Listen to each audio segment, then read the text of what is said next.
આપણે એક પંપ દરમિયાન નેનોસિલનો ઉપયોગ નથી કર્યો તો એમાં શું ફેર પડ્યો? આ ત્રીજા છોડવાએ જ આપણે જોવા મળ્યું છે.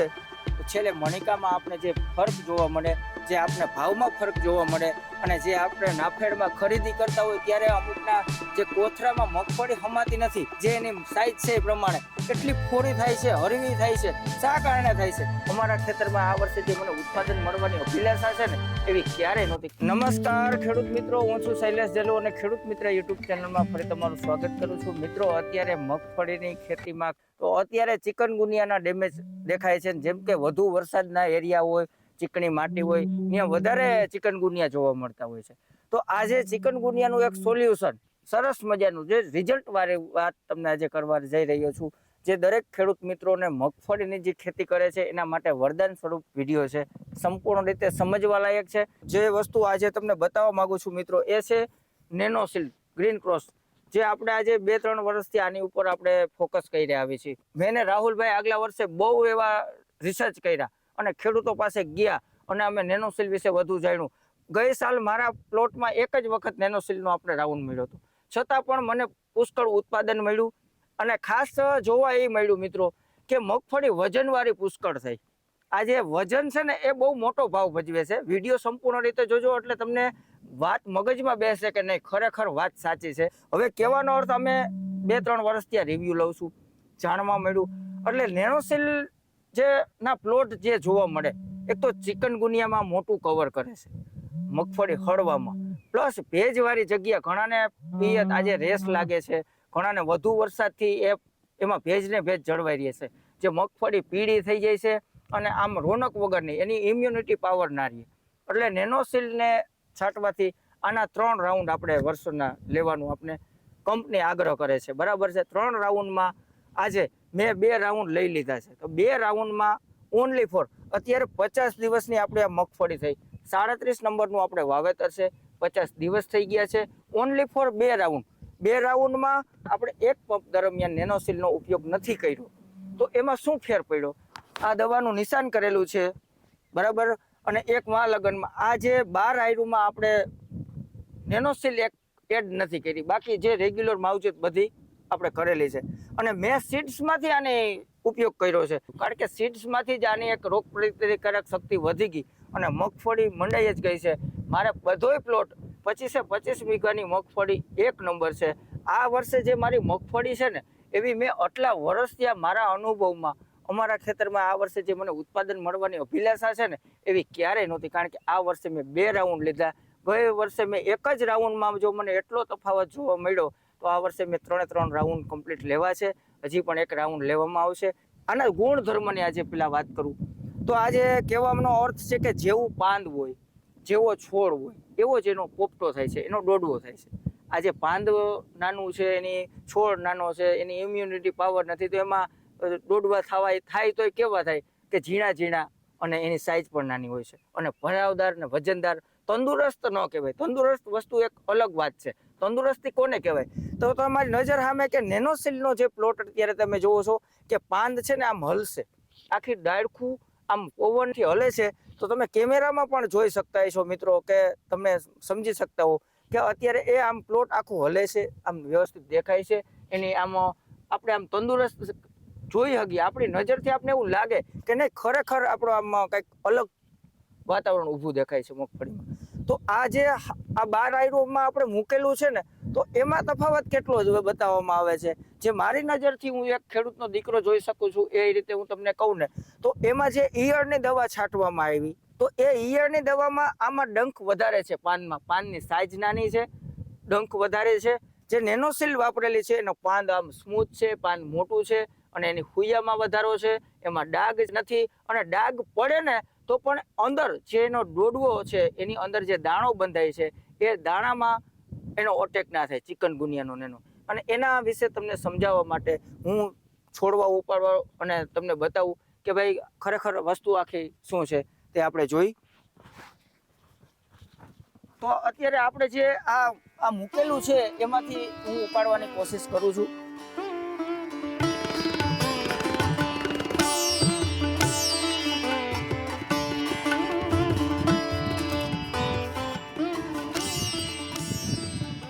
તો આપને આ ત્રીજા છોડવાએ જ આપને જોવા મળ્યું છે કે આમાં ડાઘની શરૂઆત થઈ ગઈ છે. તમે જોવો છો આ હળવાનો પ્રશ્ન, આ ડોડવો હળી ગયો, આ ડોડવો ફેલ. હજી આ 50 દિવસની થઈ છે, બરાબર છે. તો અને હજી આને 50 થી 55 દિવસ મગફળી 37 નંબર પણ 120 દિવસ ઊભી રહી, તો હજી 50 દિવસ થયા. તો હજી તો આ 50 દિવસ ઊભું રહેવું છે, તો આ કેમ સહન કરી શકશે પાણીને, ભેજને, આ જે રોગ છે ચિકનગુનિયા, તો આ કેટલાય હળી જાય. તો આ આપણે છોડવાનું ઉદાહરણ લઈ, આ પકડો, આ 3 છોડવા છે. હવે આમાંથી જેટલામાં ડાઘ છે એ હું તમારી નજર સામે ગણું. હવે આ 1 છે, આ 2, આ 3, આ 4, આ 5, આ 6, આ 7. હવે 7 ડોડવા, 7 ડોડવા પણ કેવા છે તમે જુઓ કે બહુ મોટી સાઈઝ છે, જેની ભરાવદાર ને મોટા ડોડવા છે 7 એ 7. હવે આ 7 ડોડવા નીકળી જાય ને, આમાંથી આપણે તોડી લેવામાં આવે ને ખડેલા, એ ફેલ જ માની લેવાના. અત્યારે તમને એમ લાગે કે સારા છે, પણ હજી 50 દિવસ જાય એટલે એ ફેલ સમજવાના. તો એ જે મેન અત્યારના જે વજનવાળા છે, જે તમારી મગફળી વજનવાળી થાય એવી છે, એ તો તમારી અત્યારથી હળવાનું ચાલુ થઈ ગયું. એટલે આખરે તમને એનું ઉત્પાદનમાં કાપ જોવા મળે છે, બરાબર છે. એટલે હવે આપણે નેનોસીલનો ઉપયોગ કર્યો છે, તો એ પ્લોટે જોઈ ભાઈ, આ પકડજો. હવે આ પ્લોટ આપણો બધો નેનોસીલ વાળો જ છે.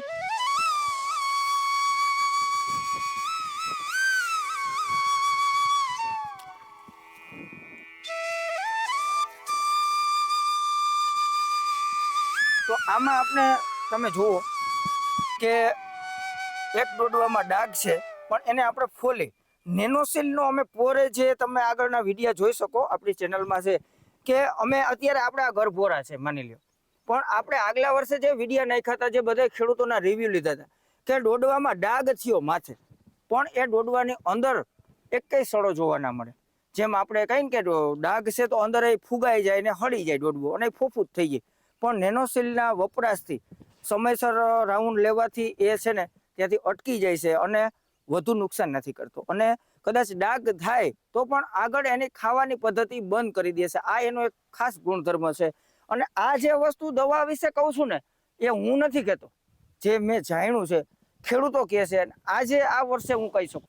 હવે એક એ કહી દઉં કે ઘણાની એવી ગેરસમજ થાય છે કે ભાઈ મુંડાની સ્પેશિયલ દવા છે, ઇમ્યુનિટી દવા, પાવર વધારવાની છે, પણ કોઈ પણ દવાને તમારે એનું બુસ્ટર ડોઝ, એટલે કે આમાં મુંડો તો અટકે છે, પણ કઈ રીતે આની સાથે મુંડાની દવા એડ કરો અને એ દવાનું જોરદાર રિઝલ્ટ આપશે. નેનોસીલ એડ હશે તો. એટલે ખાલી એવું સમજ નહીં રાખવાની કે ભાઈ આ દવાથી છાંટી દીધી એટલે મુંડો અટકી જાય, નહીં. આની સાથે મુંડાની સ્પેશિયલ સારી દવા એડ કરો અને આનો છંટકાવ કરો, એટલે તમને આનું ચોક્કસ મુંડામાં પણ સારું તમને રિઝલ્ટ જોવા મળશે. મને કોલમાં કીધું છે ખેડૂત મિત્રોએ કે શૈલેષભાઈ રિઝલ્ટ બહુ સારું છે, પણ અમને એવું લાગે છે થોડીક મોંઘી પડે છે, કોસ્ટલી. કહેવાનું તમને એ થાય છે કે આજે મારે 2 રાઉન્ડ થયા છે 50 દિવસમાં, હવે એક જ રાઉન્ડ હું ફક્ત મારવાનો છું, અને બીજી કોઈ પણ દવા આપણે છે તો એનું રિઝલ્ટ વધારે છે, બરાબર. તો આપણે તો સરેરાશ ગણીને તો હતા ન્યાન્યા આવી ગયા, એટલે આપણે નેનોસીલના જે ખર્ચ કર્યો ને એ કાંઈ પણ નથી, એ ઝીરો આવી જશે. નેનોસીલ વાપરી એનું આપણે બીજી દવાનું જે આપણે સાથે એડ કરેલી દવા છે એનું રિઝલ્ટ વધાર્યું, અને એ દવા થોડીક નબળી હશે ને તો પણ એનું જોરદાર રિઝલ્ટ મળશે. માની લ્યો ફૂગ છે, માની લ્યો કે ઈડ છે, તો એમાં બધે બુસ્ટર ડોઝ થઈ જાય, અને આપણી મગફળીની ઇમ્યુનિટી પાવર જોરદાર ને તાકાતવાળું રહે, એટલે આમે જનરલી હે ને રોગ આવતા જ નથી. તમને એમ ના થાય કે આમાં કઈ દવા છાંટવાની જરૂર છે. હવે તમે તમારા મુખેથી કયો મારે અત્યારે નેનોસીલ મારવી છે, હજી એક રાઉન્ડ લેવો છે, તો આમાં અત્યારે નેનોસીલ મારવાની જરૂરિયાત તમને એમ ના થાય કે આમાં મારવી પડે એવું લાગે. તમને એમ થાય કે હવે આમાં ખર્ચો કરવાની કઈ જરૂર જ નથી, એવો સરસ મજાનો પ્લોટ છે, બરાબર છે. તો આ વસ્તુનો આપણે બેનિફિટ હું મળ્યો કે આપણે 2 રાઉન્ડ નેનોસીલના લાગી ગયા, એટલે આપણે આમાં કાંઈ કરવાની જરૂર નથી ને એવું લાગે છે.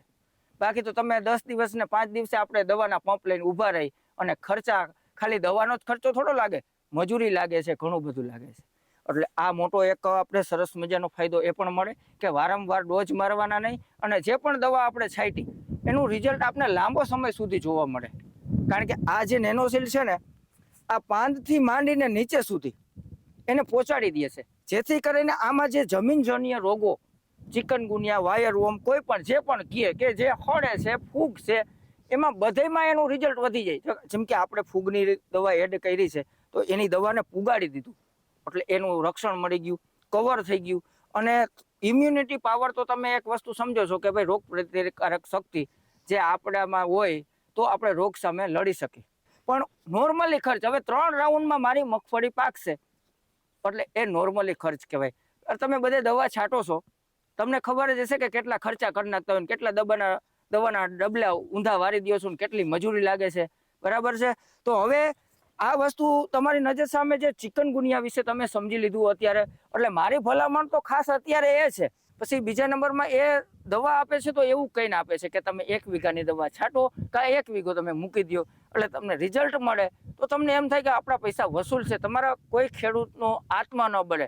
આજે કોઈક ઘણીવાર આપણે દવા લઈ આવી, ખડની લઈ આવ્યા હોય કે કાંઈ પણ હોય અને રિઝલ્ટ ન મળે અને સારી મગફળી ન થાય તો આપને એક અસંતોષ થાય અને પેટ બળતું હોય ખેડૂતનું. તો એ વસ્તુ ન થવી જોઈએ. એવી આ વસ્તુ એની કંપનીની કે અમારે એક ખેડૂતોને આમ હિતમાં કંઈક વસ્તુનું કામ કરવું છે. તો ત્યારે હું સાહેબને આગ્રહ કરું. નમસ્તે શૈલેષભાઈ. રામ રામ. આપણે થોડુંક નેનોસિલ વિશે આપણો ખેડૂત મિત્રોને કહો કે ભાઈ અત્યારે આ તમે કેટલા સમયથી આમાં નેનોશિલ્ડમાં આપણે ગ્રીન ક્રોસ એગ્રીટેકના જે સાયન્ટિસ્ટ છે જયેશભાઈ રાણીકા, એ પોતે એગ્રીમાંથી જ આવે છે, એમએસસી એગ્રી પ્લાન્ટ પેથોલોજી ભણેલા છે. બરાબર. છેલ્લા 15 વર્ષની એની રિસર્ચ છે આખું, કે નેનોશિલ્ડ એમણે 15 વર્ષથી રિસર્ચ કરતા અત્યારે આ લેવલે પહોંચ્યા છે. ને એમાં આપણા ફાર્મરના પણ સપોર્ટ સારા છે કે જેમણે આપણે ડેમો ઘણી ટેકનિકલ આપણે એડ કરી ને અલગ અલગ જાતના રિઝલ્ટ લીધા છે. એ બધા આપણા રિસર્ચથી જ કરેલા છે ને એ બધી જયેશભાઈ રાણીકાની મહેનત છે. અમારી મેઇન પ્રોડક્ટ તો ત્રિનેત્ર અને નેનોશિલ્ડ મૃદા જીવન છે. બરાબર. ત્રિનેત્ર જે ઓર્ગેનિક વેસ્ટ ડિકમ્પોઝર છે, બરાબર. કે જે તમારે છાણિયું ખાતર હોય એને કમ્પોસ્ટ કરી 30 થી 35 દિવસમાં તમારું ખાતર કમ્પ્લીટ કરી આપે. એટલે એ છાણિયા ખાતરમાં અત્યારે તમારા કહેવાથી એનો ઉપયોગ કરી લેવો જોઈએ. હા, કરી લેવો જોઈએ. અત્યારે ભેજનું પ્રમાણ સારું હોય છે. હા, કે જેનું રિઝલ્ટ પૂરેપૂરું મળે. ટૂંકમાં એનું મહત્વ શું છે કે આપણે ખાડમાં ત્રિનેત્ર માર્યું તો એનો ફાયદા શું છે એ ખેડૂતોને સમજાવો. ફાયદામાં જે સડવા લાયક કંઈ પણ હશે, ડેડ ટિશ્યુ જે પણ કહીએ ને આપણે, એ બધું કમ્પ્લીટ કમ્પોસ્ટ કરી નાખે આપણે દેશી ખાતરમાં. એટલે સાદી ભાષામાં સાહેબનું કહેવાનું એવું થાય છે કે આ જે તમે આપણી ખાડ હોય તો તમે એમાં કચરો નાખતા હોય, કઈ ઓગા નાખતા હોય કે કાંઈ પણ એના વેસ્ટ વસ્તુ છે તે બરાબર એને હેડવી અને કમ્પ્લીટ કમ્પોસ્ટ કરી નાખે. એટલે એનાથી જમીનમાં આપણે નાખી તો ત્યારે આપણે કોઈ પણ કચરો પડ્યો હોય તો એને હેડવવા માટે ફૂગ આવે, તો એ ફૂગ ન આવે અને એનું આપણે રિઝલ્ટ મળે. દેશી ખાતર ભરવામાં એવું પણ બીતા હોય કે ભાઈ દેશી ખાતર નાખે એટલે ફૂગ આવે, ખડ આવે. તો ત્રિનેત્રનો અત્યારથી તમારે ઉપયોગ કરવો જોઈએ. અને ખાડમાં આપણે એક આગળ વિડીયોમાં કીધું હતું કે ભાઈ આપણે જે પિયતનું ખાતર આપી ત્યારે એમાં 2 પડીકી વાપરી શકીએ, જેથી કરીને આમાં રહેલા અવશેષો હોય જે કચરો છે તો એને હેડવી અને એને લભ્ય કરી સ્વરૂપમાં આપી દે છે છોડને. એટલે છોડમાં એક ખાતર જેવું પણ કામ થયું. બરાબર છે. આજે આપણે રોટાવેટર આખી ઘઉંવાળામાં આ તે બધું આપણે ખાતર કરીએ છીએ, એડા કટિંગ કરીએ છીએ, કપાસનું કટિંગ કરીએ છીએ. એટલે એ જમીનની આપણે ઇમ્યુનિટી પાવર એમને રહે અને એને હેડવી નાખે. અને પાછું ત્રિનેત્રનો આપણે જે ઉપયોગ કરેલો છે, આજે આ પડું અને આગળ સોયાબીન દેખાય, એમાં કોઈ પણ જાતની આપણે ટ્રીટમેન્ટ નથી કરી છતાં પણ એનું વલ, એની તંદુરસ્તી એ બધું જળવાઈ રહ્યું છે. સાહેબ, આ તમારી નજર સામે છે જેમાં આપણે ત્રિનેત્રનો ઉપયોગ કરેલો છે. આગળનું સોયાબીન 10 વીઘાનો પ્લોટ છે, એમાં ક્યાંય પણ છોડ નબળો નથી. જમીનજન્ય રોગ ઓછા આવે. અને એ મિત્રો આમાં જે જમીન એક તો મુલાયમ ને પોચી કરે છે, ઉફરકી જમીન કરે છે. આજે ઉફરકી જમીન ખેડૂત મિત્રો તો સમજતા જ હશે કે ઉફરકી કોને કહેવાય, કે મુલાયમ ને પોચી જમીન હશે ત્યાં જ એની છોડની વૃદ્ધિ થશે. બરાબર છે. પેક જમીન થઈ ગઈ તો એ વૃદ્ધિ થશે નહીં. અને કહેવાનો અર્થ છે ને કે જેવા પાન થાય અને એવો જ એમાં પોપટો થવાનો છે. બરાબર છે. આજે આના તમે પોપટાની સાઈઝ તમે જુઓ તો અત્યારથી આવો છે 50 દિવસની મગફળીમાં, તો આનું ઉત્પાદન આપણે મળે. તો આ રીતે આપણે કાયદેસર ખેડૂતો ટ્રીટમેન્ટ કરે ને તો એના ઓછા ખર્ચમાં સારું ઉત્પાદન. આ આપણો એક મેઇન વસ્તુ છે. અને આ હું વિડીયો બનાવું છું મિત્રો, શા માટે બનાવું છું, નેનોશિલ્ડનો વિડીયો વધારે છે મારા શા માટે છે, એ વસ્તુ હું તમને સ્પષ્ટ કરી દઉં છું. હું એક ખેડૂતનો દીકરો છું. આજે નેનોશિલ્ડમાં એ લોકોની પેલી ભલામણ જે છે કે તમે ભાઈ રિઝલ્ટ લ્યો પછી અમારી દવા લ્યો, તમે નાનું પેકિંગ લ્યો, 100 ml લઈને તમે ટ્રાય કરી લ્યો 1 વર્ષે, બીજા વર્ષે વાપરજો. તમે ખાલી ટેસ્ટિંગ કરો, બીજું કાંઈ નથી જોવું. તમને એમ થાય કે ના વસ્તુ વાપરવા લાયક છે તો 5 ખેડૂતને કહેજો, નકર એમ કહેતા કે ભાઈ નહીં આ વાપરવા લાયક નથી. પણ ખેડૂતો જે પણ એક સેમ્પલ લઈ જાય છે ને એ બીજે વર્ષે કમ્પ્લીટલી એના 3 રાઉન્ડ લે છે અને 5 ખેડૂતને ભલામણ કરે છે. એ પણ એ દિલથી કરે છે. અને આપણે આ વર્ષે પણ જે નેનોસીલના ઉપયોગ કરેલા છે કે ભાઈ ક્યાં દવા છાંટવામાં આવે છે, કેવું ખેડૂતો ઉત્પાદન લે છે, એને આગલા વર્ષે પણ એને કેવા ફાયદા થયા છે, તો એ વસ્તુ તમને ખબર પડે કે નહીં. ખરેખર છેલ્લે લગન આપણે જોવા જઈએ તો છેલ્લે મણિકામાં આપણે જે ફરક જોવા મળે, જે આપણે ભાવમાં ફરક જોવા મળે, અને જે આપણે નાફેડમાં ખરીદી કરતા હોય ત્યારે અમુકના જે કોથળામાં મગફળી હમાતી નથી, જે એની સાઈઝ છે એ પ્રમાણે એટલી ફોરી થાય છે, હરવી થાય છે. શા કારણે થાય છે? કાયદેસર એની ટ્રીટમેન્ટ નથી. તો એ થોડુંક અત્યારથી ધ્યાનમાં રાખો અને કાયદેસર નેનોસીલનો તમે નાના પેકિંગ મગવી અને ઉપયોગ કરો અને તમે આગલા વર્ષે ચોક્કસ વધુ વાપરશો એવો મારો આગ્રહ રહેશે. હવે વિડીયો લાંબો ન થાય, નવા વિડીયોમાં મળી ત્યાં સુધી જય જવાન જય કિસાન, ભારત માતા કી જય.